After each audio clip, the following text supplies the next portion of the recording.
माता रानी जी के सभी प्यारे भक्तों को जय माता जी की। भक्तों, जैसा कि हमने पिछली वीडियोस में आपको बाण गंगा और चरण पादुका के बारे में बताया, इस वीडियो में हम आपको अगला पड़ाव यानी कि अर्धकुंवारी से जुड़ी पौराणिक कथाओं के बारे में बताएंगे।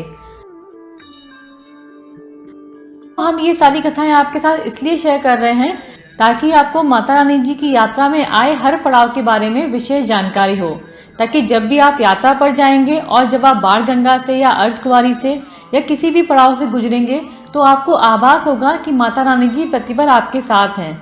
इन पौराणिक कथाओं के साथ आप अपनी आस्था को माता रानी जी की यात्रा से जोड़ पाएंगे। तो भक्तों, बात करते हैं अगले पड़ाव की यानी कि अर्धकुंवारी की। अर्धकुंवारी कटरा से लगभग 6 किलोमीटर की दूरी पर स्थित है। अर्धकुंवारी को आदि कुमारी भी कहा जाता है क्योंकि अर्धकुंवारी यात्रा मार्ग के बीचों बीच में स्थित है, यानी कि कटरा से अर्धकुंवारी की दूरी 6 किलोमीटर है और अर्धकुंवारी से भवन की दूरी भी 6 किलोमीटर की ही रह जाती है, इसीलिए इसको आदि कुमारी भी कहा जाता है। भक्तों, बात है उस समय की जब श्री माता वैष्णो देवी जी के कहने पर पंडित श्रीधर जी ने भंडारे का आयोजन किया था और उसी भंडारे में जब माता रानी जी अपना चमत्कार दिखाने के लिए पहुंची, साथ में भैरवनाथ भी वहां पहुंचे। जैसा कि हमने पिछली वीडियोस में आपको बताया है कि भैरवनाथ जी माता रानी जी को पाने की इच्छा में कई सारे दुष्कर्म किए और इन्हीं दुष्कर्मों से परेशान होकर माता रानी जी अचानक उस भंडारे से लुप्त हो गई, ताकि उनका आमना सामना भैरवनाथ से ना हो और वहां चल रहे भंडारे में किसी भी प्रकार का विविधान ना पड़े। इसीलिए माता रानी जी पंडित श्रीधर जी का भंडारा छोड़कर त्रिकुटा पर्वत की चढ़ाई करने लगी। जैसा कि हमने पिछली वीडियोस में आपको बताया कि चढ़ाई करते करते माता रानी बाण गंगा पहुंची, उसके बाद चरण पादुका और चरण पादुका के बाद माता रानी जी अर्धकुंवारी पहुंच गई और अर्धकुंवारी पहुंचकर माता रानी जी ने एक गुफा में 9 महीने तक तपस्या की और अपनी आध्यात्मिक शक्ति को जागृत किया। क्योंकि जिस गुफा में माता रानी जी ध्यान कर रही थी, साधना कर रही थी, उस गुफा का आकार एक कोक के समान था, इसीलिए इस गुफा को गर्भजून के नाम से भी जाना जाता है। इसीलिए गर्भजून और अर्धकुंवारी एक ही स्थान का नाम है। यहाँ माता रानी जी ने 9 महीने तपस्या की और अपने आध्यात्मिक शक्ति से उन्हें जब यह एहसास हुआ कि उनके पीछे पीछे भैरवनाथ जी भी वहाँ पहुँच गए हैं। जिस गुफा में माता रानी जी तपस्या कर रही थी, उसी गुफा के बाहर हनुमान जी भी उनके सेवक के रूप में स्थित थे।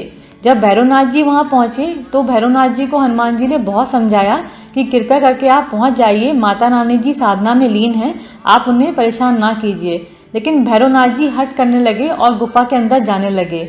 जब माता रानी जी को यह आभास हुआ कि भैरवनाथ जी नहीं मान रहे हैं और वो गुफा में प्रवेश करने का प्रयास कर रहे हैं, तो माता रानी जी ने गुफा के दूसरी तरफ अपने त्रिशूल से रास्ता बनाया और वहां से निकलकर गुफा में जा पहुंची। इस गुफा का रास्ता बहुत ही सकरा है, हालांकि जो प्रवेश द्वार है वो थोड़ा चौड़ा है। जब भक्त माता रानी जी की इस गुफा में प्रवेश करते हैं और जब आगे बढ़ते हैं तो उन्हें ऐसा आभास होता है कि इतनी पतली गुफा में वो निकल पाएंगे या नहीं। लेकिन जब वो माता रानी जी को सच्ची श्रद्धा से याद करते हैं और माता रानी जी की जय जयकार उनके कानों में गूंजती है, तो भक्तों में एक अलग ही ऊर्जा का संचार होता है और उसी ऊर्जा और उसी शक्ति के साथ वे गुफा से आराम से पार हो जाते हैं। तत्पश्चात उनको माता रानी जी के अर्धकुंवारी के दर्शन होते हैं। कहते हैं कि माता रानी जी की इस गुफा से जो भी भक्त गुजरता है वो अपने सभी पापों से मुक्त हो जाता है और गर्भजून की इस गुफा में पहुंचकर भक्तों को माता रानी जी की एक अलग ही शक्ति की अनुभूति होती है। अर्धकुंवारी के दर्शन करने के पश्चात भक्त भवन की ओर निकल जाते हैं माता रानी जी के दर्शन पाने के लिए, क्योंकि अर्धकुंवारी के बाद अगला पड़ाव भवन ही है, जहाँ पे माता रानी जी एक गुफा के अंदर 3 पिंडों के रूप में विराजमान हैं। तो भक्तों, ये थी कहानी अर्धकुंवारी की कि अर्धकुंवारी का नाम कैसे पड़ा और इसे गर्भजून क्यों कहा जाता है। क्योंकि इस गुफा का आकार एक कोक के समान है, इसीलिए इसे गर्भजून के नाम से जाना जाता है। इसके अलावा अर्धकुंवारी पे भक्तों के लिए बहुत सारी सुविधाएं उपलब्ध हैं। यहाँ पे भक्तों के रुकने के लिए भी उचित स्थान बने हुए हैं और माता रानी जी के दर्शन के लिए आपको किस प्रकार यहाँ पे पर्ची लेनी है, आपको माता रानी जी के दर्शन किस प्रकार हो पाएंगे, क्या समय है, इन सभी की जानकारी हम आपको अपनी अगली वीडियो में बताएंगे। तब तक के लिए आप सभी लोग चैनल से जुड़े रहिए और माता रानी जी की जय जयकार कीजिए। जय माता जी की।